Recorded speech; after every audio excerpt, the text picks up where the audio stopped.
You like your star spotting, as we all do here in the very heart of London. This building behind me here really is, well, a wealth of history. From everybody, budding politicians, newsmakers, and of course the biggest celebrity of their day.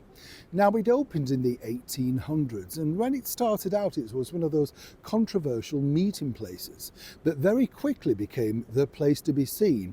In fact, if you really wanted to make sure that your wedding was, well, splashed all over the front pages of the tabloids of the day, truly this was the place to get married. Everybody from Elizabeth Taylor, Ringo Starr, Dame Joan Collins, well, they all stepped out onto these steps to basically face the media. And it was an interesting time, really, when you think about it, because, you know, you didn't necessarily have to get permission. It's not like today where they'd sign a mega deal with a glossy magazine. They encouraged you to turn up and take footage of their wedding. So Roger Moore told me that basically when he first came out and, you know, saw the press, he couldn't believe how many fans had literally turned up to see him. This, of course, is just slightly pre-Bond, but he had been a megastar in the Saint for so many years. So what is this free building that you too can take a picture on the steps of and feel like a star, albeit for a couple of minutes? It is the beautiful Caxton Hall.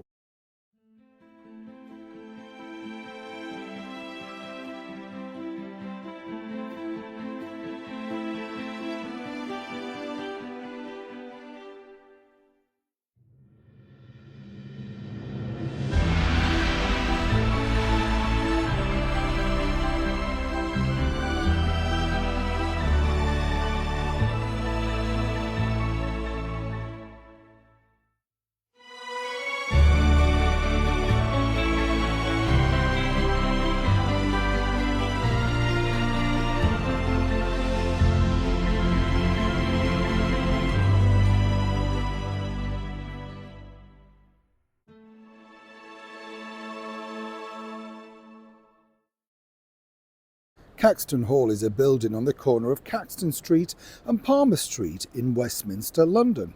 It is a Grade 2 listed building, primarily noted for its historical associations.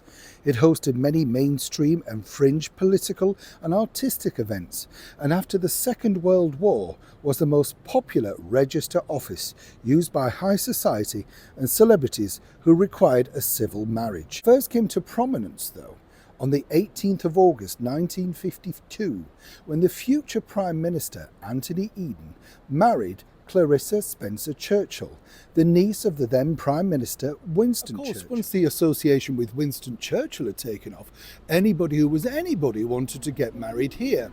And as I said, it was kind of like free publicity for the stars. I remember the 60s singer Adam Faith telling me that, again, you know, he couldn't quite believe just how many people his management team had managed to muster to come outside. This normally made the front pages of every single newspaper. And you see, editors loved it because it was free content, you know. They could just send any snapper up there, and there you have a megastar like, say, Elizabeth Taylor coming out, of course, with the debonair Michael Wilding, and there you have free publicity. These pictures were sold all around the world. But what was its appeal? Well, really, what started it all off was the fact that this was sort of downplayed from the society weddings, you know, the big sort of blockbuster Hollywood glitzy weddings. By this point, of course, they were saying, you know, we're in love, we just can't wait to get married. And here we are in the public domain, making sure that all of our fans can come and see us up close, quite literally, from the moment that we've got married. Fascinating stuff when you think about it. I often recommend these things if you come to London, because literally you're standing in a moment in history. Everybody has stood on those famous steps. So what is it today? Well, if you wanted to live in here, it's quite expensive, let me tell you. But now the interiors have been converted into luxury apartments, and boy, are they luxury. But of course, you're paying a high price because you're moments away from Parliament, literally round the corner from Buckingham Palace, and of course, you're buying a lot of history. But when you think about it, no one could have known all of those years ago, as it was a simple register office to the stars, just exactly what it would end up becoming. But as I say, if you like your blue plaques, green plaques, and want to know some of the wonderful history that have gone on, well, it's literally in walking distance. And more importantly, it's all for free. Now, the Beatle Ringo Starr wasn't too keen to share his memento with me about his time outside Caxton Hall. You see, he was a man, as he pointed out, that had virtually lived his life, his teenage life, in front of, the public, and he kind of really wanted to have a more private marriage, shall we say. But he was encouraged by the marketing team behind him to, well, this is still very good, it's good publicity. And so reluctantly, the Beatles stepped out. He looks very happy though, doesn't he, on his wedding day? As I said, there were so many more wonderful stars, including Dame Joan Collins, who married her very first husband here, the actor Maxwell Reid. That didn't work out too well for Dame Joan, but apparently she didn't blame Caxton Hall.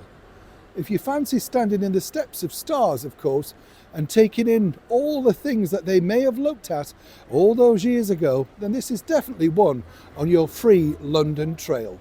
As ever, thank you so much for watching, and please like, share and comment. Neil Sean, Westminster, London.